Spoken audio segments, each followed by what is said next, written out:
Occurrence missing. Boy. Bones, bones, bones, bones. Tubs. And Tubs and Podcast. I'm going to apologize to everybody this week. The fucking ragweed or whatever it is. Man, it's killing everybody. I started taking olive leaf, which helps get rid of it. Better than an allergy medicine. But yeah, I take it as well. So. I left it in my bathroom sink cabinet thing, which absorbed some moisture. Hold on one second. I got some technical difficulties here. The mic just wants to like droop. I get it. Okay, so today is Tuesday. It's officially fall. I feel like a basic white bitch because I'm all like, "Oh, it's hoodie season." Yeah, and where they're all wearing like the fluffy frilly shit and drinking and eating and snorting everything pumpkin spice. Yeah, I just want to wear an Under Armour hoodie. I told you the other day it's cardigan season again. See it. I saw it when you opened the door this morning. Yeah, and we're back. Yeah, I started my work this morning. Doing my my map drawing stuff and some journal writing. And I started out. I had my cup of coffee and sat at the desk and just in a t-shirt. And I was like, something's missing. I'm missing something. Yeah. So I went and got my cardigan on. It's good. It's not quite Minnetonka's yet. As you can see, I'm barefoot right now. Yeah, you're some weird crosslands. Yeah. Shorts, cardigan, barefoot. It's just not there yet. I haven't made it all the way. Yeah. I get it.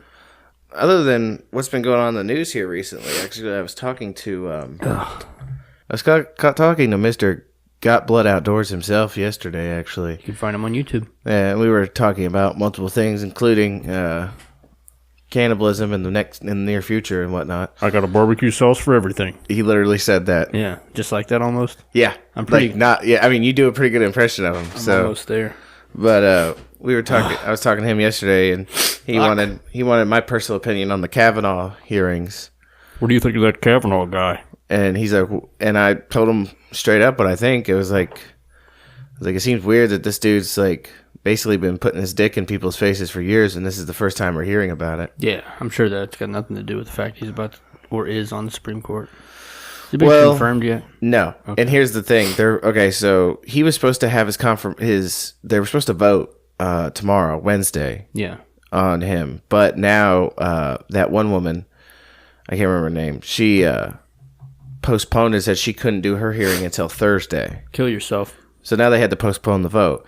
I read an article about that, actually, that said that was all strategic. Like, they wanted to postpone the vote because now they're going to have to wait to postpone the vote, and they're trying to push the vote back till after the election in the hope that they win seats, and in turn... A lot of hopes. Yeah. A lot of hopes. They win all those good seats. The Democrats, that is. This fake-ass blue wave they're talking about. Yeah, that they win all them seats, and they will be able to permanently stall Trump's attempt to fill that spot.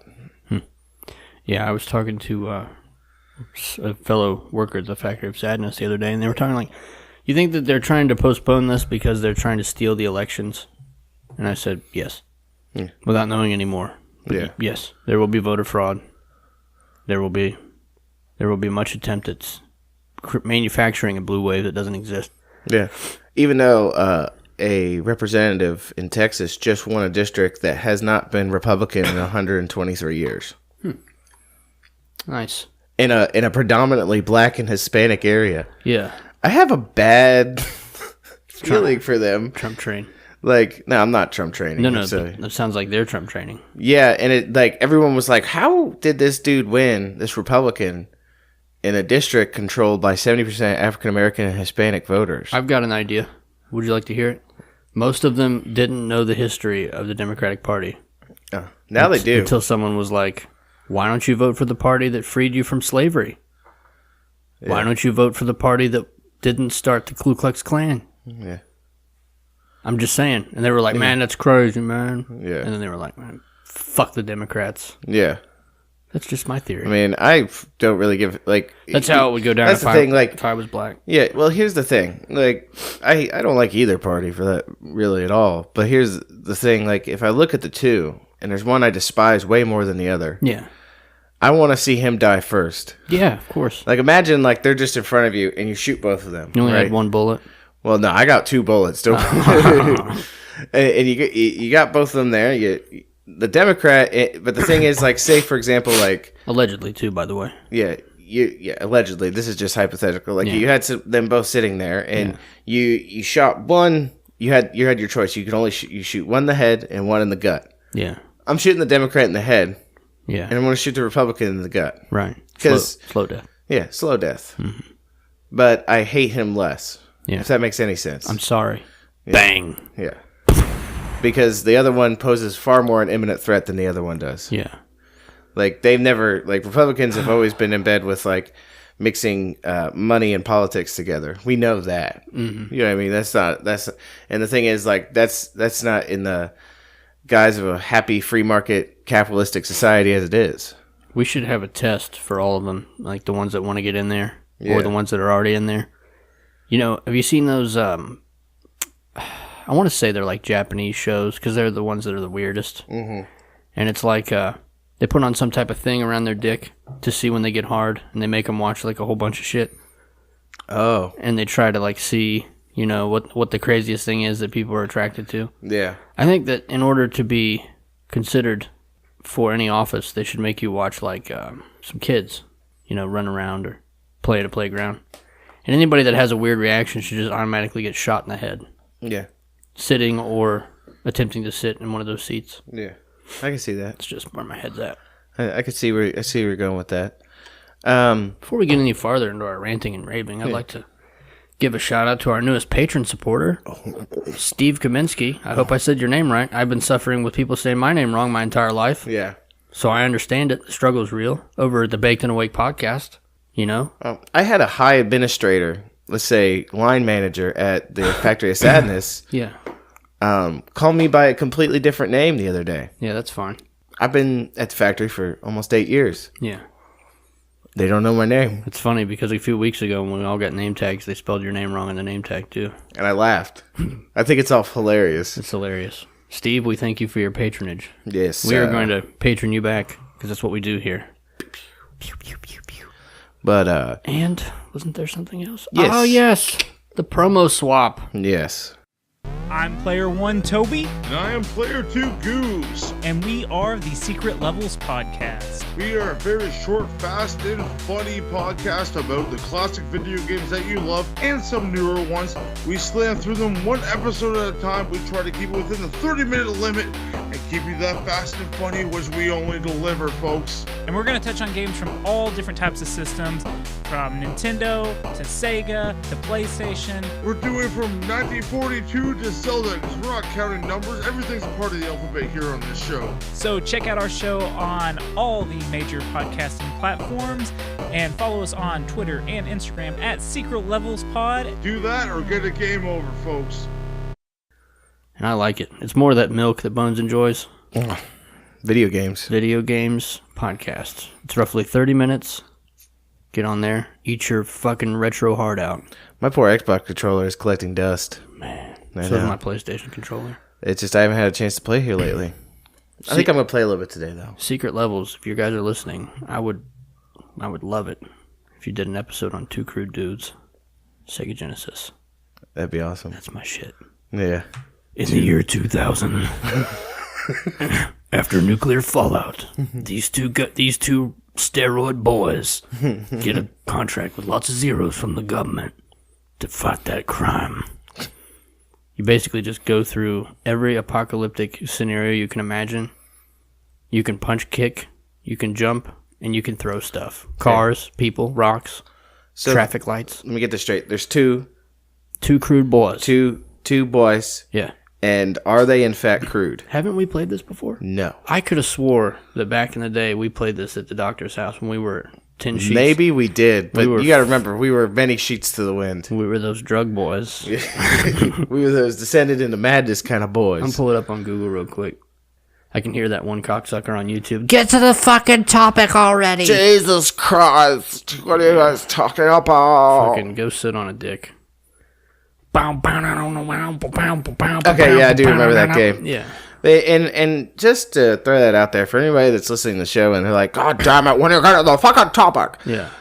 This first few minutes, just so you know, this is your time where you could be making mac and cheese Yeah. If you really just wanted to get in the juice of the topic, the way to watch the Bones of Tub or listen to the Bones of Tubs podcast is as follows. If you want to listen to the whole thing, enjoy it thoroughly. We know most of you do. I would advise, one, you find a comfy couch Yeah.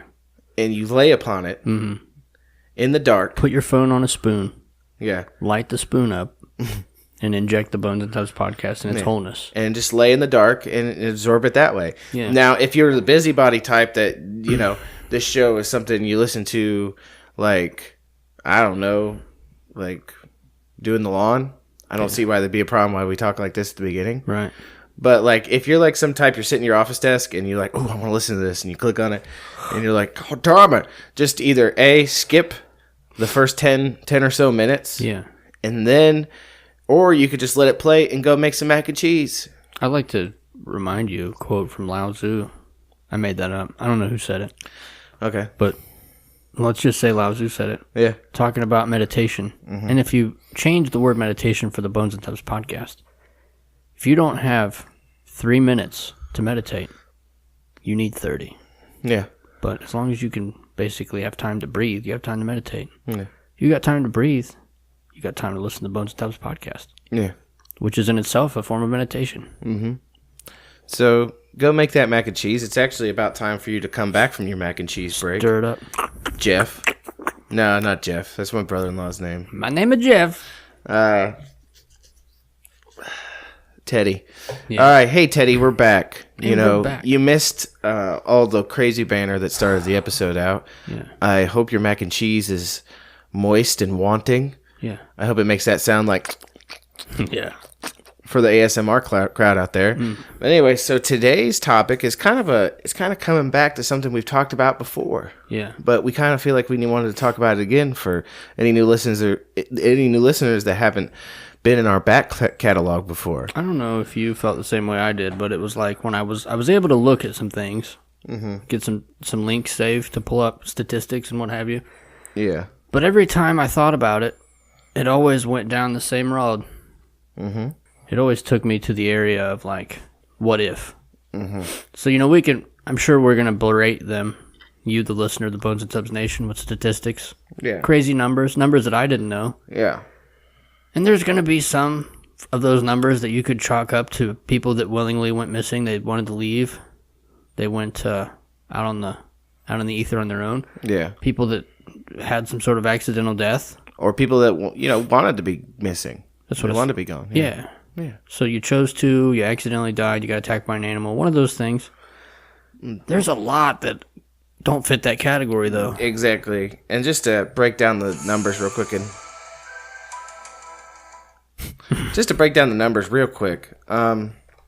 so 2,300 people go missing every day in the United States.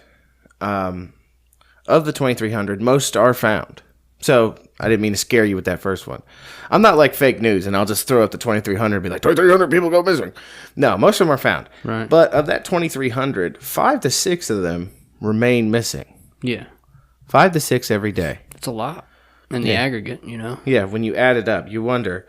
Since 2001, over 1,600 people have vanished from our national parks, which is going to be to the focus of my end of the What was the research number? today. 1,600. Since when? 2001. See, real quick side note. There's an organization called Missing 411. Did you come across any of theirs? Yes. So when they originally started looking for information, they sought the Park Service with a Freedom of Information Act, Yeah. wanting to know how many people had gone missing from all their parks. And they're like, we don't keep those records. Yeah, I saw that too. Like, they're like, we don't keep it. You know how many toilet paper rolls are in each of the parks, Yeah. but you don't know how many people go missing? Well, that's 1,600. That's their official number. Okay. Okay, that's not the actual number. Like I said, like you said, they claim they don't keep track of those statistics, but something tells me that if somebody goes missing at a park and their family member goes to the ranger's off station or whatever and says, "Oh, my brother Tim Tom went out on a hike a little while ago by himself and we can't find him anywhere." Right. I'm pretty sure they have to write up a report. Correct. Yeah. Yeah. That being said, those reports then get filed.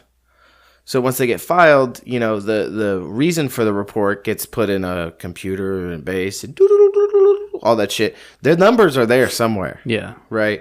And then I assume if, Tim Tom is found, that's also reported. Right. Right. Because they have to understand how many resources are being allocated to find Tim Tom. So, the great big question is, where are these people going? Now, a great guy to look into who has done a lot of legwork on this is David Pilatus. Mm-hmm. He is on Coast to Coast a lot.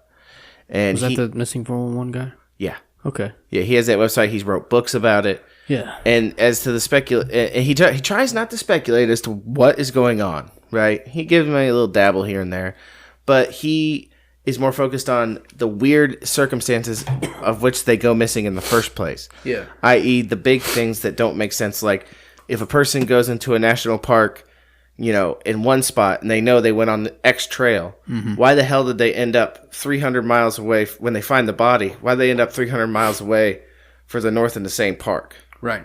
Or however far away it is. In a short period of time. Yeah. Usually, and the things that keep coming up are missing articles of clothing. Yeah. Shoes or pants or a jacket. An inexplicable reason for death. Yeah. A lot of times they'll just put hypothermia on there or exposure. One thing that he does that I really like, too, is he takes all the statistics from the missing reports, and he doesn't count the ones that are found. So all the ones he talks about in the statistical number, like the numbers, are the ones that are just missing without explanation. Yeah. He also found that a lot of these ones, I can't remember the kid's name, but this one was back in the 50s. Mm-hmm. I think he went missing in it was a 330-something thousand acre, federal area somewhere, maybe in Washington State. Yeah. And in the center of this was a military base, and it had 60,000 troops, allegedly, there. And this kid was playing with a dog. Two things that he found in a lot of these stories, when these people or children go missing, a lot of them are with a canine. A pet or a dog. They said that a dog is a really big another factor in this. And that the weather always gets worse when they're discovered missing. Yeah. Which is kind of crazy. Yeah. So that one, he went missing. He was playing with his dog around the side of the house, goes outside of the mom's view. The dog comes back. So she runs around the house. Kid's gone. Yeah. And it's like an open area. They don't see it. Immediately, snow starts falling. Another thing he notices is that when they do find the bodies, they happen to be found in what he calls body clusters. Mm-hmm. So say one person went missing 5 years ago, and they found the body here. Yeah. In a certain spot, right? 5 years later, somebody else goes missing. They're missing for a month. They find the body, in proximity where that last body was found. And even the ones that they find aren't always dead. Not only dead, or, if the body is found, a lot of people could chalk it up as a wild animal got to them. Right. And dragged them or whatever. But here's the problem with that. Is, one, animals aren't going to drag a body that very far to eat it. If they just they're only dragging it to cover so they can eat without being, another predator showing up, right? Right. Two, these bodies rarely have any sign or mark on them that they've actually been attacked by an animal in the first place. Right. So you have that in there as well. Some of the crazy shit too, the distances that these kids go. I know we keep talking about kids, they're not the only ones that go missing, but there was one that he was what's his name, Pilatus? Yeah. David Pilatus. He was on the Higher Side Chats podcast I was listening to last night, and he was talking about a 2-year-old, which, kind of resonates with me, but because my son's almost 2. Yeah. You've had a 2-year-old. Yeah. So you know what they're capable of. Mm-hmm. Right? Yeah. They're not capable of walking 8 miles. No. Right. Jim's 6, and he gets tired after, when we went to the fair last week, he got tired. He was plumb tuckered out by the time we got finished. Yeah, this kid went he went missing and then was found, or no, it was more than that. It was 18 miles. Mm-hmm. They found this kid in 18 miles 6 hours later, and he had no shirt and he was missing a shoe. Yeah. And when they asked him what happened, he was like, I was running from a helicopter. They didn't have any helicopters in the air. Then he said he ran from coyotes. There were no coyotes. Do you want to know the parks that those types of listeners you probably shouldn't go to? Based on David Pilatus' research? I hope none of them involve the Great Smoky Mountains, because that's where I'm headed in less than a week. I don't think so. Okay. Safe. Let's see. He's told his audiences before, avoid Yosemite, Crater Lake, Oh, Crater Lake's a big one, isn't it? Yeah. Yellowstone, the Grand Canyon, and Rocky Mountain National Park. Huh. So we talked about how they sometimes have animals and stuff with them, and a lot of it is like, say, like they're out in the woods and then the dog just runs away, right? And they go chasing it, right? And then they inexplicably disappear. Yeah. Now, you want to know something spooky that he talked about? Yes. A lot of people disappear near places with either the word devil in it, Yeah. or some sort of like satanic like insinuation in the name. Mm-hmm. And a lot of bodies are found in places like that as well. Yeah. There's a place actually that's really spooky around here that I don't even know if anybody goes to anymore. But we went there one time and it's creepy as fuck. What is it? It's called. You and I went there? I don't think me and you went there. Oh, okay. But it's outside of Camden, and it's called Devil's Backbone. Mm-hmm. And people are scared shitless. Like, people don't like going down there. Why? I thought it was just a windy road. It's a windy road, but there's a creek that goes down there with a huge rock face, right? And they found dead people down there before. Yeah. Huh. But neat. Another thing that he found a lot of people tend to do who go missing, like other than having a dog with them or something, is a lot of times they'll also have they brought a camera with them as well to take photos, and the cameras are never found. Right? Mm-hmm. Now, when I was listening to a interview with him on Coast to Coast, he was talking about how... Oh, okay, so he was talking on Coast to Coast. He talked about interviews with people who have gone in the woods before and have seen crazy shit in the national parks. Yeah. Like, one guy talked about how he was hiking in the woods by himself with his dog. Yeah. And the dog all of a sudden, like, started freaking out. And, like, its hair stood up while they're in the middle of the woods. And he thought maybe there was, like, a bear or something around. Yeah. And he said it looked like there was a giant mirror in the woods. What the fuck? Yeah. Like, it was reflecting him and his dog. Just in the middle of the woods. What did he do at that point? Fucking tucked tail and ran. Time to go. And there's been other instances where people talk about they'll be in the woods and you hear the sounds of nature around you, rushing water, birds, all those things. And then all of a sudden you'll walk into an area and the shit just stops. Yeah, complete silence. Yeah. That's one of the things that we kind of talked about. I know we're all over the place. That's why you love us. That's why we do what we do. Mm-hmm. We were talking about this the other day. It kind of occurred to me, like with these national park disappearances, like the federal government chose the areas to make reserves for this land. Mm-hmm. So it's not out of the realm of possibility that they were just like, there's some shit we got to cover up. Let's put it out in the middle of these areas where they can never develop, and we will just build trails around these things, but never to them. Yeah. So I don't know if you've ever been hiking or not. My extent of it only goes to, like, the Smokies. Mm-hmm. But there's definitely... I mean, these trails are crazy. Like, they wind through areas, but there's massive amounts of land that you can't get to. Yeah. Unless you're fucking Paul Bunyan, just going off trail and stuff. Now, other than these people who go missing... I saw a sign, too, once. There was a trail. We go to the Smokies every year, and my father-in-law and I hike more than the rest of the crew. Mm-hmm. And one of the trails we went on, it intersected a trail from the, what's the one that goes from, like, Georgia to the East Coast? The Appalachian Trail? Yeah. So it's about a 3-month hike on that trail. Mm-hmm. They've got, like, towns and stuff set up along it to get packages mailed to you if you so decide. Yeah. But most of this trail in itself, it's just a long-ass trail, So we crossed across the Appalachian Trail on our trail, and there was a sign up a little ways down on the Appalachian Trail, so we went down and looked at it, and it was a serious warning from, like, the federal, whatever it is, Parks Service or something. Yeah. And it said, like, if you see people out in the woods, meaning I forget exactly how it was worded, and I wish I took a picture of it, but it kind of alluded to the fact that there are people that live out in these mountains that have, like, not had any contact with society. Mm-hmm. Don't fuck with them. And that kind of fucked me up. That's some, like, real life deliverance shit. Yeah, for real. And and the other thing that strikes me a lot is he talks the story about people who, like, a lot of these people go missing, they're not like novices. No. They're people who have either like they're at peak physicality in the first place. Like there was one story I read about a man named David Keller disappeared on the edge of the Rio Grande National Park out in Colorado, right? Yeah. And the dude was like a varsity track star, fucking. He did Ironman competitions, all sorts of shit, right? Mm-hmm. And he went jogging with a friend of his, and they went up in the woods, and the friend got ahead of him, and the friend came back, and David never did. Where'd he go?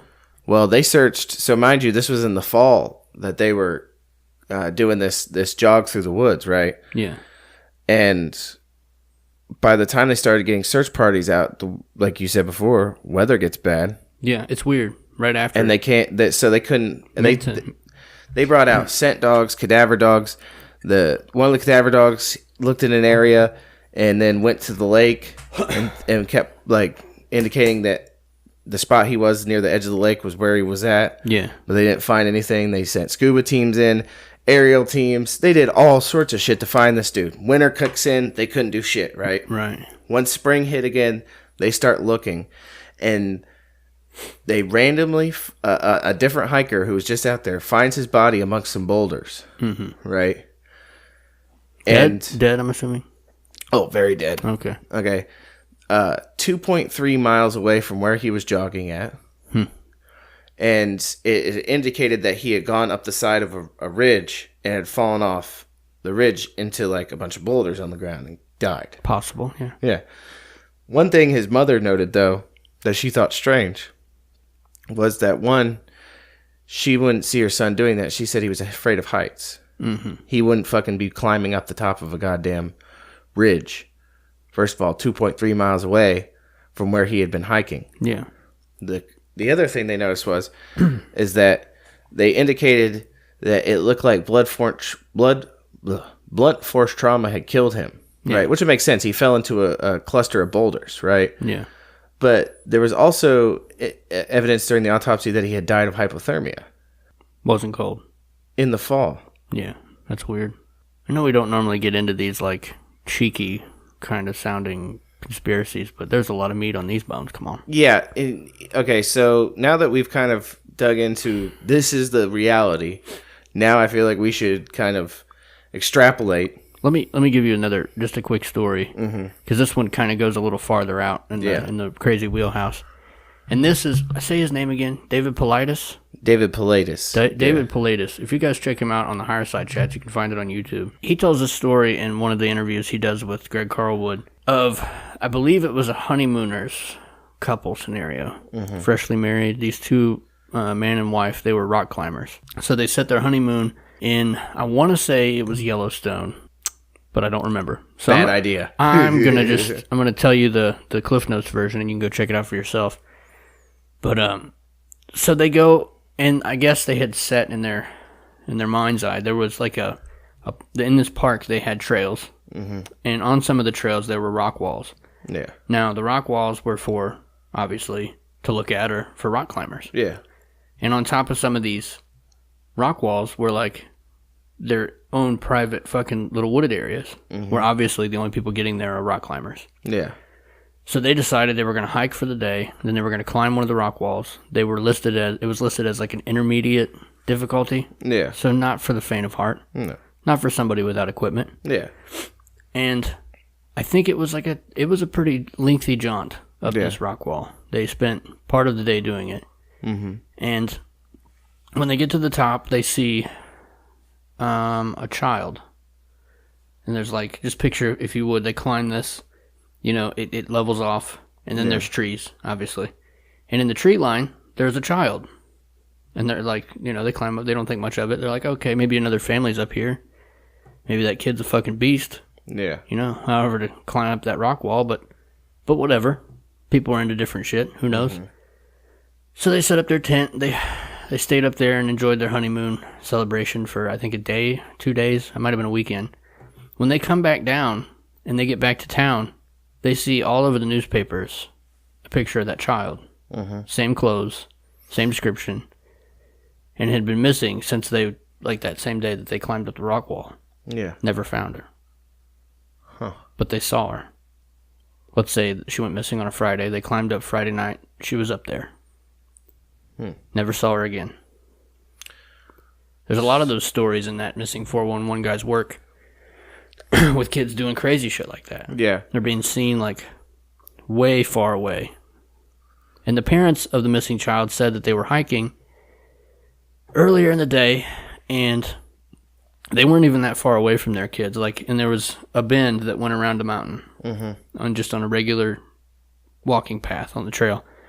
This kid runs a little bit further ahead, goes around a tree, and they go around the tree, and the child's gone. Oh my God! Do you imagine Gone? Yeah. I don't even want to know what the feeling would be like. No. If you're just turning the bend, and there's nowhere for the kid to go. God. Disappeared into thin air. What the fuck? Oh, that made my stomach hurt. Yeah. I don't even want to know what it was like for them. No. To have something like that inexplicably happen. Crazy. Yeah. So that being said, yes, the question really is, WTF, mate? What is it? Right. Well, is it what your logical mind would lead you to believe that the wilderness can be a dangerous place and people go missing and inexplicably go in strange directions and lose clothes and all that shit. Is that the story you want? The wild's so crazy that it made a 6-year-old child climb a rock wall in less than 30 minutes and be seen by hikers and then never seen again. Yeah. Fuck you. Now, I'm sure the wilderness is a motherfucker. Mm-hmm. Like I said, I go into it once a year. Yeah. I understand. But even if you chalk away those numbers of the people that fall and people that get mauled by bears or viciously raped by a pack of raccoons or whatever, whatever it might be, even the psychopaths. I'm sure there's psychopaths that go once a year to fucking Yellowstone Park and just go there to kill somebody. See, David Paulides didn't seem to think serial killer was a logical explanation for it, because one thing he noted was considering a lot of these instances where their bodies are found miles away from where they were at. Yeah. He's like, even a serial killer isn't going to be able to drag a body more than a mile before, especially in the wilderness, before giving up. Yeah, no, I mean, like I said, I'm just saying all the things you could chip away at the numbers at. Yeah. I'm sure there's part of the statistics caused by these things. Yeah. Even people that go out there and throw their fucking kid off of a mountain and say I can't find my son. Yeah. Or they go out there and kill their dude. Yeah. Same thing, or their wife, girlfriend, whatever. I'm sure these all have happened. Mm-hmm. But the massive, let's say we just chipped away 20% of the statistics. Yeah. That still leaves a giant 80% question mark. Yeah. And my head automatically goes, like you said earlier with the whole devil thing, I'm sure, beyond a reasonable doubt, that there is massive cult activity. Because I've heard stories, you can find stories from Jay Parker on YouTube where he's talked about, he was raised in what he called an Illuminati Satanist family. Mm-hmm. And he talked about being sexually molested, satanic ritual abuse since he was a babe. Yeah. And part of his ritual that got him out of it, broke him of the conditioning, was they had abducted a girl, a 16-year-old girl from the West Coast, and brought her to the East Coast, and he was forced to do all types of shit to her. And then they wanted him to kill her, and he said no. So then they slit her throat. They do abduct people. Mm-hmm. For these nefarious purposes. And that being said, if you think about national parks and being in the wilderness and whatnot, it would be a good way for them to disguise their activity. Yeah. Because when you think about it, when people see shit like this, and I'm sure there's people who are going to listen to the show today, be like, you guys are crazy. They went into the woods and they got fucked up by something. Mm-hmm. Right? Probably somebody that's never been in the That's woods a great way to mask their activity, because you have now clouded. You've clouded the people's ability to figure out what happened to them. Right. And like I said, there's no such thing as coincidence, and the fact that a lot of these people are found at places named after the devil seem to kind of answer our question for us. Yeah. Now, there's other explanations out there, extra dimensional portals, and the reason that the national parks were created was to kind of protect these phenomenon. I mean, you got all that tasty conspiracy shit in there. skinwalkers, all types of like crazy, unexplainable things that I don't go into too much because I don't know anything about them. Yeah. You know, but there's definitely shit that's outside of our limited understanding. People think that we've got all this on lock. Yeah. We understand, you know, Yeah. we fully get it. The NASA's have figured out that the sun's has a big balls of fire, you know. Yeah. There's 9, 8 planets, Yeah. you know. We know exactly everything that's going on. There's no crazy shit going on. There's no portals to extra dimensional entities. Yeah. Raccoons can't rape you in a group, you know. And that's the thing. Like, I lean towards some sort of rituals being done in the woods because a lot of the bodies are still found there. Yeah. It's just they're found miles away from where they're supposed to be. And there's probably extra dimensional shit going on too. Yeah, well, I mean, if you're doing satanic rituals, I mean, you're doing it for a reason. Yeah. Yeah. But yeah, I would say that when researching this one creeped me out a lot. Yeah, it should. And it made me rethink ever wanting to go stay in a national park or anything like that. And this is legit, I had a crazy dream. This was a while ago. Because we did a missing persons episode before, I think. Yeah, we we just did. kind of shot shit around it. Yeah. But when we did that, like I had a dream not too long after that of going, and it wasn't even like the main part of the dream. It just happened in the dream. Mm-hmm. And I was at Walmart for whatever reason, and Walmart was some giant thing that wasn't really Walmart. Yeah. You know what I'm talking about. Mm-hmm. But as I'm leaving this Walmart mansion forest, going out the front door, the missing persons picture. You know what I mean? Yeah. The billboard with all the missing children or people. Mm-hmm. It was like miniature TVs, and like all the faces were like screaming, and then occasionally they'd walk away, and another one would come up. It's like Harry Potter. Fuck. Yeah. Yeah. I still remember that shit. That scared the shit out of me. Yeah, I'm cool. I woke up. Ah! Yeah, man. I mean, that's the thing, though. Like, in the grand scheme of things, when it comes to missing persons, you got to wonder, like, even outside of the national parks and stuff, Yeah. like, people that are disappearing in mass. They even have stories on that missing 411 thing about like adults that go missing from bars. Yeah. Did you read any of those? Oh, yeah. I read a couple things. I read things about children going missing and stuff, and, like there was one that fucked me up. Let me find it real quick. It's one that fucked me up from my past life as an alcoholic, but I remember us being in several bars, you know, on our bar hop adventures through Oxford, Ohio. And it'd be like you and the doctor go outside to smoke a cigarette, and, you know, you're outside of the only entrance, and I'm gone when you come in, missing. Yeah. And you just never find me again. Like, to get back into, like, the notion of human trafficking and child sex trafficking and stuff, this one got me. This is a story about a girl named Tara Calico. On September 20th, 1988, in Bella, New Mexico, she went for her daily bike ride and never came back. Her mom actually used to accompany her on the rides, but stopped because she felt like she was being stalked by a driver. She tried to get Tara to carry mace, but Tara refused. That day, her mother set out to look for her along the trail and didn't find her, but pieces of her Walkman and cassette tape. Several people saw Tara riding her bike, which has never been found, but no one witnessed her abduction. Although they did see a light-colored pickup truck following her. It doesn't seem weird that okay, the mom knows she thinks someone's stalking them while they're riding bikes, right? Yeah. But she lets her daughter keep doing it. That's fine. Yeah, no problem. Yeah, it seemed a little weird. So many of these stories, too, like you hear about the parents, and I'm automatically one of those guys that goes, like, you know, thinking like the parents did some shit. Yeah. But it's like you were the worst type of person in the world. Like, I didn't want to go bike riding anymore because I felt like I was getting stalked by a driver. But yeah. I didn't even worry about my daughter going out. So, Piece of shit. this story gets just a little bit weirder. Okay, turn it up. On June 15th, 1989, a Polaroid photo of a young woman and boy, bound and gagged, was found in a convenience store parking lot in Florida. Jesus. The photo was thought to have been taken after May 1989 because the type of film was not available till then. Tara's mom thought the woman in the photo was Tara, given a similar scar on her leg from a car accident.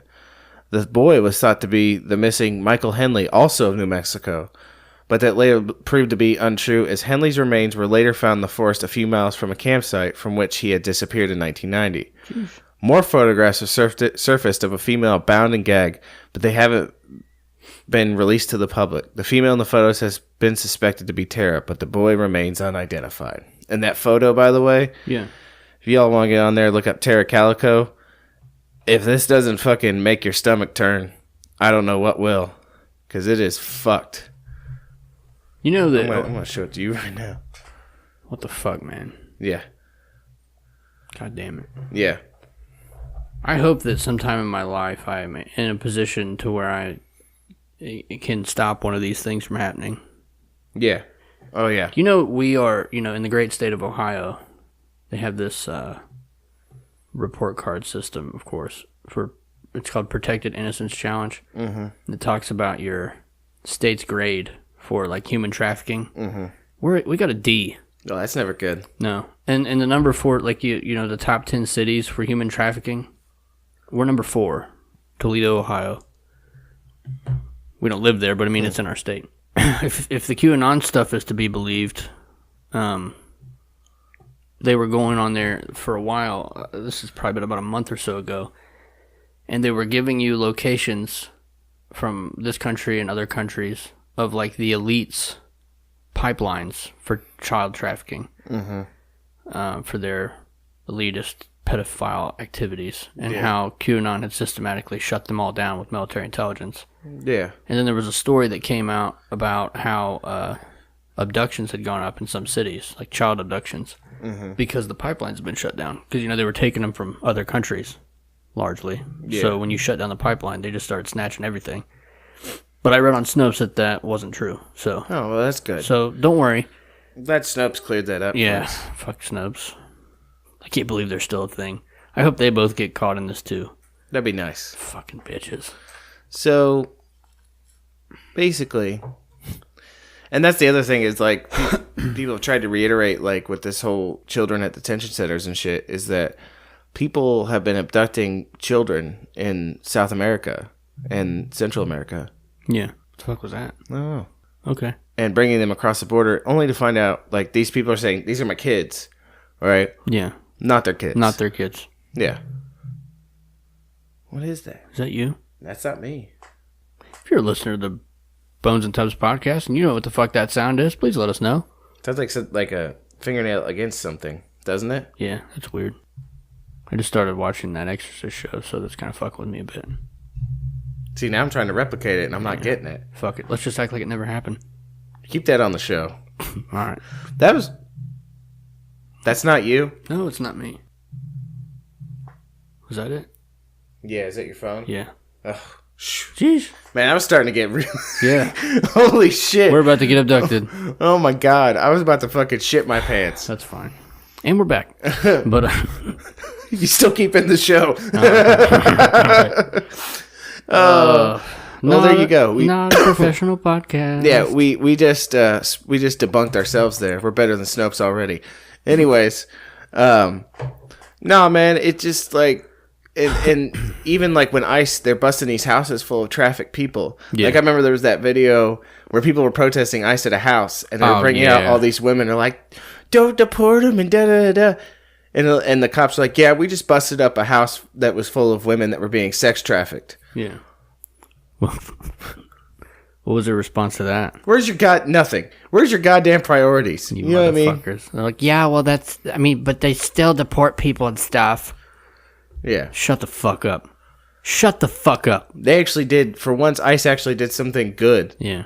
And I'm sure they're doing good shit like that all the time. Yeah. Wow, look, I'm talking. Oh. Look at you. Back statist. Statist in me. But nah, we see the shit all the time. It's everywhere. The one thing that kind of fucked me up about doing this topic was, like, normally with topics, there's a formula. Yeah. We mention it. We talk crazy for about 45 minutes. Yeah. And then we try to offer solutions. Mm-hmm. What the fuck kind of solution is there to this? Yeah. I can't think of one. Don't go to the national parks. Don't ever let your children out of your sight or out of your grasp. I say that as mine is in a state-run facility right now. That's fine. Yeah. No problem. It's okay. But... God damn it, man. Man. That's the thing, like... I just don't know. I don't, like... there's nothing you could do to stop it. No. I mean, if it's human-related... Like, I read some crazy shit doing this research. Like, there was one... And... the president, El Presidente, had told me about it. So I went and looked it up. And basically, there was like this man's vacation among the men in the family. Yeah. Father, son, grandfather, perhaps. Yeah. Uncles. Yeah. Couple baws. Whitewater rafting, fishing. Yeah. Hiking. Hashtag man shit. You know? Yeah. And they are getting ready to go or got finished whitewater rafting. So they pull up onto the bank near their cabin. Let's say the cabin's less than 100 yards away. Up said bank. Yeah. The son is right behind the dad. They are down by the boats, by the water, pulling the boats up. He turns around, his son's gone. Like that. What the fuck? So he freaks out, thinks his kid jumped in the water, fell in the water, whatever. So he jumps in the water. First he screams for everybody else. So they start looking around the immediate area. He jumps in the water, is looking, doesn't see the kid. Nowhere. So then they get the authorities. They launch a search. And I don't know the exact timeline, but I want to say it was less than 8 hours. They went further down the stream, and they found this kid. Like they took the some type of a net and ran it across the most narrow part, which is still probably maybe like a quarter mile in length. Yeah. Of this river, and they net it. They find the kid's body. He'd been raped and just tossed in the water. What the fuck? Right, man. So anytime I get a crazy eye, if I ever was to, from a family member or anybody else seeing me pack my car when I go on vacation, I am fucking armed to the teeth. Yeah. Always. Yeah, me too. And it's like I just feel I never can calm down fully. I don't know, but I feel like that's how you have to be. Yeah. Because I will go fucking crazy if some shit like that happens. Yeah. And I don't even know, like, how... Yeah, exactly, right? Like we talked earlier, you want to say, like, maybe some extra dimensional shit. I'm not sure you can do anything about that. Yeah. If that's to be believed. That, but, or, there is the other option we didn't talk about that has been, a possibility laid upon the table. And that's extraterrestrial. Extra-dimensional. Extraterrestrial. Yeah. Activity. Right. And that's where, like, they pick up people to do experiments on. Yeah. See, I don't know about... I'm less, like, apt with that one. My worldview, with more of this reading with the Gnostics and stuff... Yeah. I'm kind of gone off the bandwagon with this whole reality thing. Yeah. Well, I say that's probably a good time for us to bring up Boza Tubbs Nation. We're in the search for a book. Oh, yeah. A tome. So, pepper the ground for the next topic. I'm probably going to fuck up the title, but I'm pretty sure it's called The Ringmakers of Saturn. Yeah. Let me pull it up real Yes. quick. Now, I was looking for this book because El Presidente sent me this David Icke video about a week ago. And it's titled, Saturn Isn't What You Think It Is. And that video single-handedly fucked me up for the next 7 days. Because I started going through all these other David Icke videos. Yeah. All this other shit about Saturn. I think Saturn deserves its own episode in all reality. Or at least the symbology behind it. I'm going to send you everything I have. Okay. And hopefully you can just power through it. Yeah. But they talked about this book. Okay, so the book is titled We've Never Been Alone, The Ringmakers of Saturn. It was written by Norman R. Berggren. Norman R. Berggren is a NASA scientist. And you can't find the book because it's not in print anymore. So when you do find it, like I just found it on here on Google Shopping, for $8,598.73. Amazon has it for anywhere between $1,500 and $5,000. But basically, he got a hold of some pictures that NASA had taken from the supposed Voyager mission. Yeah. And they found these pictures that were snapped by the satellite of these giant fucking craft that were like cigar-shaped. And if they're real, they're bigger than the Earth. And they appear to be transferring something to or from the rings of Saturn. So that's a NASA scientist. Yeah. But David Icke breaks down all of the various ways that mainstream religions view Saturn. Like in symbology, most of these religions are worshiping Saturn. Saturn is symbolized by the cube, which is also a dark occult symbol for a prison. Yeah. which is neat. But like, look at what is it? The Dome of the Rock. Yeah. It's a It's a cube. No, that's not the Dome of the Rock. Dome of the Rock's in Israel. It is in Israel. Is it? Isn't that where the Jews go to pray? Shit. I think so. Yeah. It's either that or the Wailing Wall. But whatever it is, it's a cube, and they're made to form a circle around the cube, which is another symbol for Saturn when they pray. So they're making a symbol to Saturn when they pray. Huh. And like just various other religions have these symbols of Saturn. And like some of the old school writings or what have you have Saturn without rings. They believe that Saturn was once the sun. The rings were created some sort of esoteric way to block our freedom, psychic freedom. Nice. So I don't know, man. There's a lot to get into. Yeah, that sounds like a whole episode in and of itself. And with that being said, I think this episode's a wrap. I would say. So basically, you just got to watch your kids and stay out of the parks. Apparently, fuck. Yeah. Keep an eye on your babies. Yeah. We'd like to thank y'all for listening. We'd like to thank Ryan Simpson for letting us use his music on the show. Thank you, Ryan. Go check out our Instagram. Check out our Facebook. Check out the link in our bio on Instagram if you want to buy some Bones and Tub swag over at TeePublic. T-shirts. Baseball shirts, hoodies, sweaters, don't know if there's hats. There's sweaters, wall art, pillows, bags, phone cases. Get it all. Anything. Go check it out. And also check out our Patreon if you're feeling extra froggy. You know, for $1 a month, you could start joining the nation. If you want to get a Bones and Tubs t-shirt, head on over to the iTunes, give us a 5-star review, screenshot it, send it to bonesandtubs@gmail.com. I've got 2 shirts going out this week. Bones and Tubs is brought to you by listeners like you. Yeah. Hashtag kind of like PBS. Yeah, but not PBS. No. We're not state sponsored. Not at all. All right, but yeah, we'd like to thank y'all for listening. We hope you have a good week, and we hope to hear from you next time. Don't go missing. We love you. We really do.